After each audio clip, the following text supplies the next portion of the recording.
Glória a Deus. Amém. Vamos orar então pela palavra de hoje. Senhor Deus, teu povo está na tua casa, na tua presença, orando, clamando a ti, para que tu possas falar aos corações de cada um, agindo e tocando a nossa vida, para que a nossa mente esteja aberta, disponível, o nosso coração seja um terreno fértil, e nós desejamos, meu Pai, que tu fales ao coração de cada um. Meu Pai, em nome de Jesus, toda resistência à Tua Palavra, todo o espírito de oposição, nós repreendemos ele e mandamos para fora daqui em nome de Jesus e declaramos, meu Pai, que o Teu povo é Teu, que a Tua igreja é Tua e que nós vamos ouvir a Tua voz, Tu és o nosso bom pastor. No nome de Jesus, amém. Glória a Deus. Irmão, eu quero trazer a mensagem que se chama o seguinte: se o Senhor quiser. Diz comigo, se o Senhor quiser. Se o Senhor quiser. Amém. Nós falamos na semana passada sobre como as nossas guerras, lutas, elas têm uma origem, estão dentro de nós. Nós temos desejos, esses desejos tornam-se exigências, nós somos frustrados porque ninguém faz o que a gente quer e nós acabamos por tornar essas exigências depois em motivos para contendas, guerras, dificuldades. E o convite que demos foi, irmão, olha para o teu coração primeiro. Há um denominador comum em todas as lutas que nós estamos, somos nós, não é? Somos nós. E hoje Tiago dá continuidade a essa mensagem porque ele vai dizer sobre como é que esses desejos, essas necessidades, às vezes se sobrepõem ao tempo de Deus e à vontade de Deus para a humanidade. Vejam, a primeira palavra do verso 13 é escutem. Diz comigo, escuta. Diz ao teu irmão, escuta. Ele vai dizer, escutem agora vocês que dizem, não é? É como se Tiago estivesse a tocar no nosso ombro e a dizer assim, ei, para um bocadinho, dá um pause na vida, na correria, na loucura, dá um pause em tudo o que estás a viver e repara naquilo que eu te vou dizer agora. É? Tiago está a parar, eu não sei como é que tem sido a tua semana, estás meio no automático, não sei se tens vindo para aqui, se tu estás mesmo aqui presente do corpo e alma. Eu estou a ver o teu corpo, mas quero que a alma também esteja, amém? Mas hoje Deus nos diz assim, ei, para um pouco, coloca a cabeça aqui. Eu sei que tens problemas lá fora, eu sei que o trabalho está difícil, eu sei que a família está difícil, eu sei que estás cansado, eu sei que a cabeça não está perfeita, mas Deus nos diz, ei, para e vamos focar aqui. É a primeira coisa que Deus nos diz hoje. Vamos dar uma interrupção na correria da vida e vamos escutar a voz de Deus. Amém, igreja? O alvo é uma frase tão comum que nem damos por ela, não é? Qual é a frase?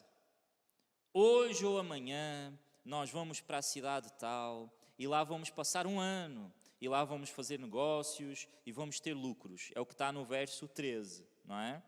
Vamos fazer planos, vamos abrir uma empresa, vamos ganhar dinheiro, vamos passar um ano aqui, vamos passar outro ano ali, vamos ter lucros, vamos crescer, não é?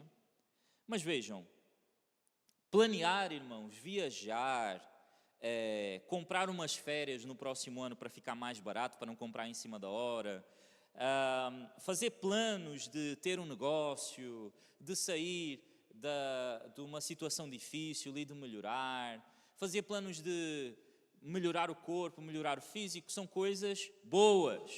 Planos são bons. Amém? Planos são bons. A Bíblia não nos condena por fazer planos. Planos têm que fazer parte da nossa vida. Alguém que não tem um plano não tem para onde quer chegar. Afinal, tu estás num trabalho e tens um plano. Tu estás a estudar, também tens um plano do que tu queres fazer da vida, certo? Se nós estamos perdidos na vida, nós temos que trabalhar em ter um plano de Deus para nós, amém? Essas coisas não são pecado, a Bíblia não condena planos, planos são bons, mas há um problema aqui que está na sutileza, está no subtexto, está por baixo das palavras, ok? Qual é o tema que está por baixo das palavras que eu quero explicar para os irmãos? Há planos que são montados inteiros, o objetivo a longo prazo, os objetivos a curto prazo, não é? Houve uma fase da minha vida que eu gostava de ver sobre gestão de tempo, então diziam sempre que é uma coisa básica, tu vais ter um plano grande, ambicioso, mas tu vais dividir aquele plano ambicioso em pequenos passos. E esses pequenos passos vai ser tipo, olha, eu quero, sei lá, eu quero fazer uma licenciatura. Só que a licenciatura é uma coisa difícil, dura anos, não é? Mas eu quero passos pequenos, eu quero fazer X disciplinas por ano, mas mais pequenos ainda, eu quero estudar 2 vezes por semana, mais pequenos ainda, eu vou estudar isto. É uma dica para estruturar os nossos planos. Muitas vezes a gente chega no início do ano, a meio do ano, seja o que for, fazemos vários planos, fazemos uma estrutura grande, passamos horas a refletir sobre como vamos alcançar os nossos objetivos. Mas às vezes nós montamos tudo de uma forma muito bem feita, mas sem uma única referência de Deus. Sem uma única pergunta a Deus se aquilo é o plano dele ou não. Ou seja, nós gastamos energia, tempo, força, capacidade para montar planos maravilhosos que vêm todos do nosso próprio coração. E o subtexto aqui é sobre planos que não envolvem Deus. Planos que não têm Deus como origem, como fim, como propósito. Esse tipo de planos são planos demoníacos para a nossa vida. Por baixo do que é que tu vais fazer amanhã, existe uma pergunta maior: de quem é o teu amanhã? Essa pergunta deve ser a primeira de onde nós partimos para falar sobre planos para a nossa vida. Sabes, na verdade a questão é: quem é o dono do meu amanhã? Quem é o dono do meu futuro? Quem é dono da minha história? Quando fazemos planos sem Deus, estamos a tirar o dono da história do papel principal que ele tem que ter. Estamos a tirar o narrador da história que quer construir para nós. É como se o personagem da história dissesse assim: eu já tenho capacidade de escrever a minha própria história, eu não preciso do escritor, eu não preciso do que realiza, eu não preciso da mente por trás de tudo, eu não preciso de estar sujeito a ele, eu consigo escrever a minha própria história. Fazer planos sem Deus é compreender 4 pontos. Primeiro, olha para o teu irmão e diz: existe um pecado em deixar Deus de fora dos teus planos. É um pecado deixar Deus de fora dos nossos planos, irmãos. Por quê? Tiago diz que isso é uma atitude do coração, não é uma frase dita de forma errada. Às vezes a gente diz: não, vamos fazer, vamos passar, vamos ter lucro. Tudo isso é um nós vamos, é um categórico nós. O plano é nosso, a execução será nossa e a resposta será nossa, e quem vai colher os frutos dos planos também somos nós. Vejam o quão é egoísta essa postura e o quanto ela revela sobre o nosso próprio coração. Tiago fala muito sobre o coração, não é? Aquilo que nós agimos, na verdade, tem uma origem dentro de nós. Nós dispomos do futuro como se ele fosse nosso. Nós planeamos o futuro como se ele pertencesse a nós, como se ele fosse nossa propriedade. E nós ignoramos que nós não controlamos nada sobre o futuro. O futuro não é teu, irmão. O futuro não está nas tuas mãos. Deus não te deu essa autoridade, essa autonomia, essa capacidade. Deus não te disse que o amanhã está nas tuas mãos. Deus não te criou para tu controlares o que vai acontecer amanhã. E isso tem um propósito, isso tem um motivo. Então, o coração que é agarrado às coisas daqui da terra, ele tem o poder de engolir todo o pensamento e deixar Deus de fora da própria história que ele criou. Vejam esta ironia: tudo é planeado para os fins terrenos deste mundo, mas não há nenhuma palavra sobre como Deus será glorificado. Vamos para aquela cidade, vamos passar lá um ano, vamos fazer negócios, vamos ter lucros. Deus está aqui? Não. Agora, Deus é contrário a viajar? Sim ou não? Não. Deus é contrário a trabalhar? Não. Deus é contrário a ter lucro? Não. Deus é a favor disso tudo. Mas não vamos desvirtuar essas coisas boas, retirando delas a glorificação de Deus, que é o bem último da nossa vida. Afinal, irmão, tu trabalhas para quê? Será que é só para pôr comida na mesa? É só para isso? Se for só para isso, é muito pouco. Tu tens que trabalhar para glorificar a Deus através do teu trabalho. Por que é que tu abres uma empresa, te chateias, pagas impostos, contratas pessoas, despedes pessoas, tens dificuldade, trabalhas 12, 14 horas por dia? Porquê? Será que é para ganhar dinheiro, para ter um carro melhor, para ter uma casa melhor, para viver as coisas que o mundo, que a traça vai corroer, que o bicho vai destruir e que um terremoto um dia vai deitar abaixo? Não. Tu trabalhas, tu lucras, tu investes, tu contratas pessoas para a glória de Deus. Para que Deus tenha mais um lugar de domínio na terra, o teu local de trabalho também. A tua loja, a tua empresa, aquilo onde tu estás, é um local onde Deus deve ser o Senhor. É para isso que tu trabalhas, é para isso que tu vives, é para isso que tu tens tudo o que tu tens. Então vejam, quando tiramos Deus do lugar de glorificação sobre a nossa vida, o nosso trabalho vira só um trabalho, a nossa empresa vira só uma empresa, as nossas amizades viram só amizades. Nada faz sentido mais. Por isso é que, quando a gente tem dinheiro e só buscamos o lucro, nós vamos querer mais o quê? Mais dinheiro, mais lucro, porque aquele dinheiro e aquele lucro já não nos satisfez. Por quê? Porque não há propósito na vida. O propósito não é Deus, o propósito é ganhar dinheiro. E se eu ganho dinheiro, eu quero mais. E eu não vou descansar enquanto não houver mais. Eu às vezes destruo a minha família, destruo a minha saúde para ter mais. Mais do que, irmão? Mais do que aquilo que o mundo destrói. Então, não ter Deus acima dos planos como fim último da nossa vida é uma ironia muito grande, não é? O reino de Deus deve estar presente em todos os nossos planos. Amém, irmãos? Eu vou estudar para ter essa profissão. Pois, então, o primeiro ponto que tu tens que pensar para mudar de profissão, para ter uma profissão, para começar uma empresa, para fazer o que for, deve ser como eu vou usar isto para glorificar a Deus? Qual é a oportunidade que eu vou ter? Não é? Ontem estávamos a falar sobre o Campeonato do Mundo e quem está a acompanhar vê que é um Campeonato do Mundo onde muita gente está a expor a sua fé, não é? Há seleções que antes dos jogos, depois dos jogos estão a orar, juntam-se, irmãos em Cristo de várias seleções, às vezes estão a jogar um contra o outro, mas no final do culto juntam-se, fazem uma roda e oram juntos.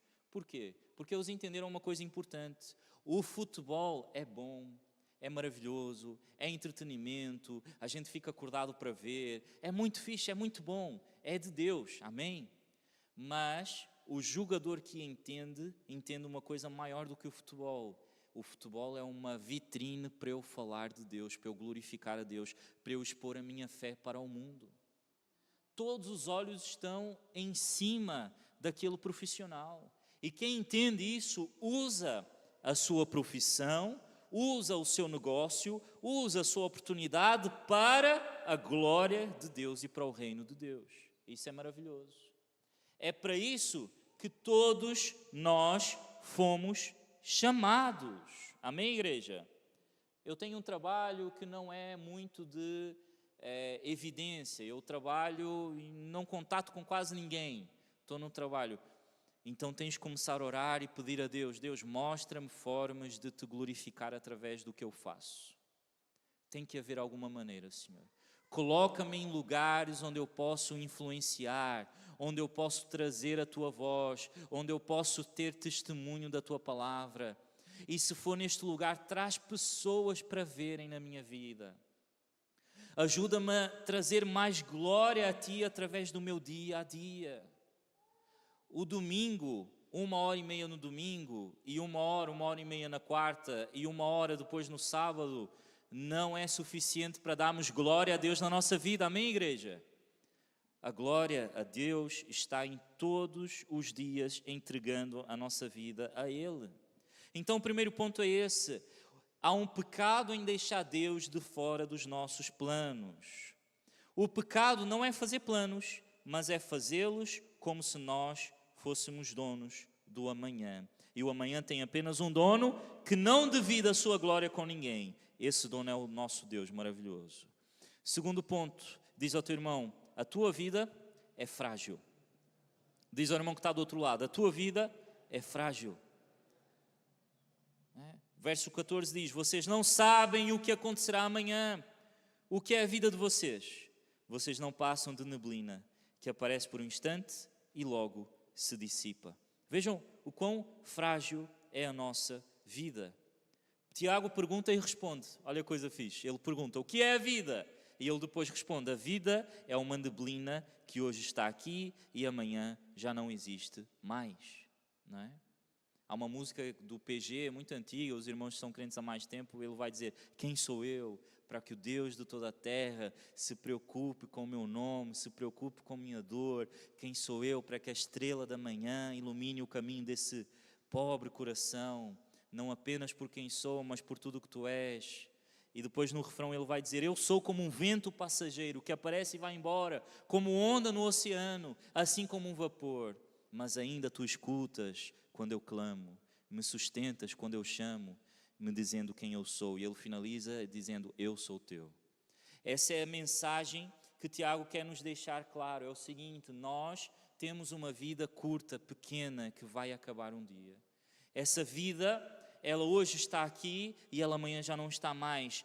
Porquê é que nós faremos planos sobre o amanhã que não envolvem Deus, se nós nem sequer conseguimos garantir que amanhã estaremos aqui? Abre comigo em Salmo 102. Salmos 102. Salmos 102. O que é que eu disse, irmãos? Salmos o quê? Pois é, vocês estão atentos. Lá no verso 11 diz assim, irmãos: como a sombra que declina, assim são os meus dias, e eu vou secando como a relva. Tu, porém, Senhor, permaneces para sempre, aleluia, e a memória do teu nome de geração em geração, aleluia. Olha o contraste entre nós e Deus. Nós hoje estamos aqui, temos planos. Tu tens planos para quando sair daqui? Eu tenho planos para quando sair daqui, mas nós não sabemos sequer se vamos chegar a casa, certo, irmãos? Nós não sabemos, não temos a certeza de nada. Eu imagino que aqueles irmãos lá na Venezuela, aquelas pessoas na Venezuela, estavam cheias de planos também. Eles estavam em casa a descansar e de repente pensaram: olha, eu amanhã vou trabalhar, amanhã vou fazer dinheiro, amanhã vou andar, amanhã vou estar com o meu amigo, amanhã vou fazer 1 milhão de coisas. Todos eles tinham planos, todos eles tinham ideias do que iam fazer, mas os planos de todos foram caídos por água abaixo, por uma coisa que ninguém consegue controlar, nenhum de nós. Se a terra trema ou não, não está no nosso controle, nós não conseguimos. A gente pode instalar a tecnologia maior, meu irmão, se as placas tectônicas se mexem e se uma entra em conflito com a outra, a terra vai tremer e nós não podemos fazer nada quanto a isso. Em janeiro, fevereiro, o vento soprou e nós não fizemos nada quanto a isso. Não dá para prever, para proteger, para antecipar, não dá. Então, nós temos muitos planos, mas a vida é frágil. O amanhã não é nosso, não está na nossa mão. Nós calculamos o minuto e a hora do nascer do sol. Se tu entrares no site lá do tempo, vais saber a que hora o sol vai se pôr hoje e a que horas ele vai nascer amanhã. E isso é muito preciso. A gente tenta prever a hora da chuva, a hora a velocidade do vento, mais ou menos onde vai ventar, mas os detalhes a gente não consegue prever. Nós podemos sair daqui amanhã e pode estar um tempo maravilhoso e de repente começar a chover. Nós podemos sair daqui amanhã e apanharmos um vendaval forte e rápido que ninguém preveu. Não dá para ter tudo debaixo do nosso controlo. A neblina não responde a ninguém. Ela vem e ela vai e desaparece. Eu quero ler contigo a parábola do rico insensato. Vamos ao capítulo 12 do livro de Lucas. Amém? Mateus, depois tem Marcos, depois tem Lucas, depois vem João. Então, nós estamos em Lucas, capítulo 12. Aleluia. Verso 16.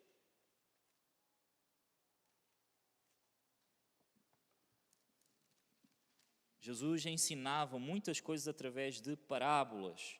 Parábolas são histórias fictícias que Jesus usa para contar verdades sobre o reino de Deus. Diz assim, olha, Jesus lhes contou ainda uma parábola dizendo: o campo de um homem rico produziu com abundância. Então ele começou a pensar: que farei, pois não tenho onde armazenar a minha colheita? Até que disse: já sei, destruirei os meus celeiros, construirei outros maiores, e aí armazenarei todo o meu produto e todos os meus bens. Então direi à minha alma: tu tens em depósito muitos bens para muitos anos, descansa, come, bebe e aproveita a vida. Mas Deus lhe disse: louco, esta noite lhe pedirão a sua alma. E o que tu tens preparado, para quem será? Assim é o que ajunta tesouros para si mesmo, mas não é rico para com Deus. Amém?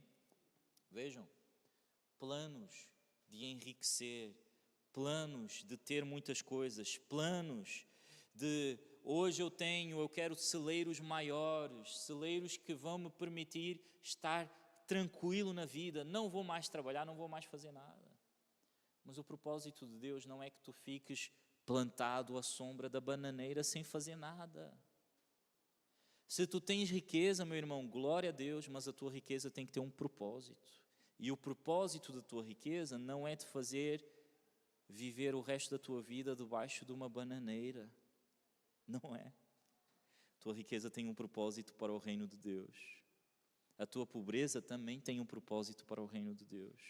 Então vejam, esses planos são bons se tiverem a glória de Deus como fim último, como propósito final. Se não tiver a glória de Deus como propósito final, não valem de nada. Afinal, aquele homem tinha tudo e Deus diz: esta noite eu vou levar a tua alma. E para quem vai ficar tudo o que tu preparaste? Todo o teu trabalho, toda a tua influência, todo o teu poder, não vai ficar para ninguém. Na verdade vai ficar. Vai ficar para os animais invadirem e comerem, vai ficar para a traça destruir, vai ficar para isso. Então, os nossos planos não devem ser como o do rico insensato. Há 1000 portas para a morte, a vida é frágil. Não serve isso dizer para que tu fiques paralisado sem fazer nada. Muito pelo contrário, é para que tu te possas curar da ilusão do controlo, irmão. O controle é uma ilusão. E quando está tudo bem, a gente está muito mais iludido. Está tudo bem, está tudo no lugar, as coisas estão maravilhosas, está tudo bem. Agora sim eu posso descansar, agora sim eu posso ser feliz, porque está tudo debaixo do meu controlo. Meu amigo, Deus vai te tirar algumas coisas do controlo para te mostrar que não é sobre ter controlo, é sobre depender do controlo de Deus. É sobre estar debaixo do controlo de Deus. Ser crente é ser dependente. Diz ao teu irmão, ser crente é ser dependente. Até rimou, hein? Ser crente é ser dependente. Dependente de que alguém controla, e esse alguém não sou eu. Então, não se iluda com o controlo. O controlo não existe. É uma miragem no deserto. É um castelo de areia. É uma coisa que está aqui hoje, que amanhã não está. Não vivas a tua vida sabendo que se tiver tudo controlado, tu podes estar bem. Não, não, não. O controlo não é teu. A vida é tão fugaz que ela é tão fugaz como uma névoa que aparece de manhã num lago e que à tarde já não está. Tu sabes a que hora o sol nasce, tu sabes a que horas ele vai se pôr, mas tu não sabes a hora em que Deus te chamar para casa. Tu não sabes. E se tu não sabes a hora, nem o dia, nem o momento, meu irmão, abre mão do controle. Diz Deus, não quero mais. Não quero mais o controle da minha vida. Ele é teu. Diz assim ao teu irmão agora, se o Senhor quiser, tu vais viver e tu vais fazer os planos dele para a tua vida. Amém? Tiago vai dizer, em vez de dizer essas maluquices que vocês dizem aí, a gente vai ganhar, a gente vai fazer, Em vez disso, diz assim, se o Senhor quiser, eu vou fazer isto e eu vou fazer aquilo. Vejam, há uma dupla dependência. Primeiro, se o Senhor quiser, está dependente da vontade de Deus. Porque tem crente que às vezes acha que Deus é um amuleto. O que é um amuleto? Eu coloco no meu carro e eu acho que está protegido. Eu coloco no meu trabalho e eu acho que está protegido. Eu coloco dentro da minha casa e eu acho que está protegido. Eu coloco à volta do pescoço e eu acho que eu estou protegido. Isso são amuletos. Os amuletos não têm vontade, não têm vida, não têm ideia, não têm autoridade, não têm nada. Eles estão ali para cumprir promessas. Alguém já viu o filme do Aladino? Quem já viu o filme do Aladino? Levanta a mão. O antigo ou o novo? O que é que o Aladino descobre assim, no filme? Ele vai lá, pega uma lâmpadazinha, não é? Esfrega e sai o quê da lâmpada? Um gênio. E o gênio é poderoso, sim ou não? Sim. O gênio, ele consegue fazer muita coisa, sim ou não? Sim. Mas o gênio tem vontade própria? Não. O gênio tem autoridade? Não. O gênio está debaixo da autoridade do seu senhor. Ele é escravo de alguém inferior a ele. E às vezes, quantas vezes nós tratamos Deus como o gênio da lâmpada? Opa, espera aí, eu não tenho uma lâmpada, mas eu tenho o meu joelho no chão. Eu vou ajoelhar aqui agora e Deus vai aparecer e vai fazer. Meu irmão, o que é isso? O que é isso? O que é isso? Não, de forma nenhuma, esquece. Tu não tens controle. Tu não tens decisão sobre a maior parte das coisas que vão acontecer na tua vida. Deus está acima de qualquer pensamento, plano, ideia, lógica que tu possas ter. O teu cérebro é isto e Deus é infinito. Não dá. Ele sabe os caminhos, Ele sabe os desdobramentos de tudo o que vai acontecer. Deus é soberano. Então, se o Senhor quiser, é dizer assim, Senhor, a minha vontade está debaixo da Tua mão. Se Tu não queres, eu não faço. Se Tu não desejas, eu não vou. Se Tu comigo não fores, eu não quero ir. A vida não está nas minhas mãos, mas está nas mãos de Deus. Isto é uma das coisas mais difíceis de entregar. Entregar o controlo é difícil. Às vezes a gente vem para Deus porque Deus curou o nosso coração. Deus curou o nosso casamento, Deus cuidou da nossa família, Deus me curou uma doença, e isso é maravilhoso, mas Deus quer nos fazer caminhar ao ponto de entrega, rendição. É mais do que isso, é mais do que Deus fez uma coisa boa por mim e por isso eu vou ficar com Ele. Não, Deus deseja-te por completo, meu irmão e minha irmã. E essa é uma decisão que pouca gente que está na igreja faz, de dizer, todo o controlo é teu, Senhor. Todo o domínio é teu, Senhor. É para pensar desse jeito, eu vou pensar. Não é para pensar desse jeito, eu não vou pensar desse jeito. É para estar com esta pessoa, eu vou estar. Não é para estar com esta pessoa, eu não estarei com esta pessoa. É para amar isto, eu vou amar. É para não amar isto, eu não vou amar. Só que nós, fruto ainda da carne, que ainda temos todos a carne a militar contra o espírito, todos nós ainda resistimos. Mas eu quero que tu digas ao teu irmão, não resistas ao Deus que tu confessas e tu professas. Com a nossa boca confessamos, mas com o nosso coração nós resistimos. Não, não resistas. Se o Senhor quiser, é dizer a Deus que Ele é dono da minha vida. Amém? Aleluia. Se o Senhor quiser, faremos isto ou aquilo. Ou seja, o plano continua a existir, mas ele existe numa hierarquia em que ele não é sobreposto, ele não está acima da vontade de Deus. Porque muita gente é assim, eu faço o plano e depois eu jogo Deus na minha vida para Ele me ajudar a cumprir o plano. Quem está a entender o que eu estou a dizer, diz amém. O plano está lá, Deus, anda cá, gênio da lâmpada, vamos ajudar-me agora a cumprir. Eu quero ir para aquele trabalho, aí eu vou orar para ir para aquele trabalho, para Deus me abrir a porta daquele trabalho.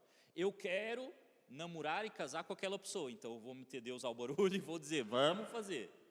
Eu quero agir desse jeito, dessa forma, então Deus vai me ajudar. Não, não, não, não. Deus não é o teu empregado. Não. Deus é o teu Senhor. Deus é o teu Deus. E aí nós temos que mudar a hierarquia e dizer assim, Deus está aqui e o meu plano está debaixo da vontade dEle. Amém, igreja? Ai, aleluia. Alguém sabe o que é providência divina? É uma palavra interessante. Providência significa a ação de Deus na história, quando Deus age em várias situações para fazer os seus planos acontecerem da forma que Ele se satisfaz. A providência, por vezes, irmãos, desfaz as nossas medidas, os nossos planos. E é por isso que nós não devemos ter planos rígidos que não possam ser desfeitos por Deus. Deus tem que ter o poder de desfazer os teus planos. Ele tem que ter a autoridade de olhar-te no olho e dizer assim, filho, parou. Deus, mas eu já fiz tanto com isto. Não, filho, parou. Deus, mas eu já me preparei tanto para isto. Não, filho, parou. Não é mais isto. Não é isto. Está desvirtuado. Perdeu o sentido. Nós temos que estar capazes e disponíveis para Deus olhar para nós e dizer, o teu plano falhou. Vamos tentar agora o meu. Vamos tentar do meu jeito, da minha forma. Não é uma fórmula mágica para o fim das frases. Quando nós dizemos assim, não, eu vou fazer tudo o que eu quero, se Deus quiser, não é? Não é uma frase que a gente tem que pôr no final das coisas. Não é assim que funciona, não é uma fórmula. Tipo assim, não, se eu colocar o se Deus quiser no final, aí tudo vai dar certo. Não, não é assim. Na verdade, ao dizermos o se Deus quiser, se o Senhor quiser, nós estamos a fazer o seguinte, estamos a mudar a nossa postura, estamos a mudar aquilo que vamos dizer, aquilo que vamos planear e aquilo que vamos pensar. Vejam, Paulo vivia assim. Paulo até fazia planos, mas o Espírito Santo mudava os planos de Paulo. Paulo ia para um sítio, o Espírito Santo parava e dizia, não, vais para aí, vais para ali. Ele obedecia, ele ia de acordo com a palavra de Deus para a sua vida. Se o Senhor quiser, não é um adendo para as frases que a gente quer viver, não. Se o Senhor quiser, é uma postura do nosso coração que diz assim, o meu plano só faz sentido se Deus for comigo. Aleluia. E a última coisa que eu quero que tu digas ao teu irmão é o seguinte, olha, a vanglória é maligna. E eu quero te chamar a lermos o verso 16. Agora, entretanto, vocês se orgulham das suas arrogantes pretensões. Todo orgulho a esse semelhante é mau. E depois o 17 diz, portanto, aquele que sabe que deve fazer o bem e não faz, nisso está o quê? Pecando. Vangloriar-se das próprias presunções não é só tolice, na verdade é algo maligno, é soberbo. Quando prometemos a nós mesmos vida, prosperidade e ganho sem contar com Deus, ainda nos estamos a gabar disso, isso é vanglória. Há pessoas que se vangloriam dos planos antes de saber se eles vão dar em alguma coisa. E essa ideia até dentro da igreja entrou, para vocês terem uma ideia, através de uma heresia chamada palavra da fé, que diz assim, olha, tu fazes um plano, tu declaras o que vai acontecer e tu vais cobrar de Deus. É isso que tu vais fazer. Tu vais começar a dizer: Deus, o plano está aqui, eu sou teu filho, tu tens que fazer acontecer. É esta casa, é este carro, é esta pessoa. A tua vida é isto, é cobrar Deus, é colocar Deus contra a parede. Que loucura! Mas tem crente que vive assim. Por quê? Porque aprendeu que a nossa relação com Deus é nesse ponto, é dessa forma. E não, irmão, vamos virar o disco e dizer assim: não é desse jeito. O verso 17 diz: aquele que sabe fazer o bem e não o faz, comete pecado. Vejam aqui a ironia. Para finalizar, nós perdemos tempo e energia a tentar dominar um futuro que é incerto, porque ninguém tem controle do futuro, certo? Mas nós fechamos os olhos ao presente. A gente está tão com a cabeça no que vai acontecer amanhã que não vivemos mais o presente. E o que é que nós podemos controlar, irmãos? É o agora. É o que nós vamos fazer agora, não é o amanhã. Só que a nossa cabeça está tão focada no que tem que ser amanhã, que nós já não vivemos mais sequer o hoje. Estamos cheios de oportunidades para fazer o bem. Estamos cheios de oportunidade para sermos fiéis a Deus agora, hoje. Mas a nossa cabecinha está a viajar no amanhã. Quão horrível é termos os nossos filhos à nossa volta, em casa, olhando para nós e dizendo assim: pai, mãe, brinquem comigo, leiam-me uma história, vamos passear, vamos estar juntos. E a cabeça do pai e da mãe está assim: ai meu Deus, será que amanhã vai acontecer isto ou aquilo outro? Temos um filho a clamar por amor, a clamar por intimidade, a clamar por discipulado, por aprender princípios para a vida dele, e nós estamos perdidos em algo que não podemos controlar, irmãos. A psicologia já nos diz isso. Viver o futuro como se o controlássemos é uma ilusão e é uma escolha que nos adoece. É daí que vem a ansiedade, porque nós estamos a viver num tempo que não é o presente e não estamos lá. A gente não é os Vingadores para viajar do tempo. O pessoal mais antigo vai se lembrar do Volta ao Futuro, né? Regresso ao Futuro, que ele vai lá e tem o carro e tal, né? Vários filmes sobre viagem no tempo e tal. Não dá, isso é tudo filme, ilusão. A gente tem hoje, agora, este momento. E o casamento precisa agora de ajuda. Os filhos precisam agora de apoio. As amizades precisam agora de ser mantidas. O trabalho existe agora também para ser feito. Então, nós não podemos adoecer, irmãos. Não é bom estarmos iludidos e ficarmos doentes.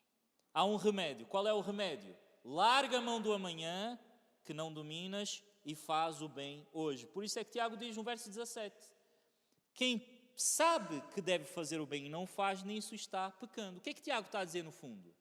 Vocês estão tão com a cabeça tanto lá depois, no plano, no negócio, no lucro, e vocês estão a ver o necessitado ao vosso lado e não fazem nada. Vocês estão a ver a família desfeita e não fazem nada. Vocês estão a ver as coisas na vossa vida que hoje precisam de ser feitas e não fazem nada. Portanto, quem pode fazer o bem e não faz, está a pecar.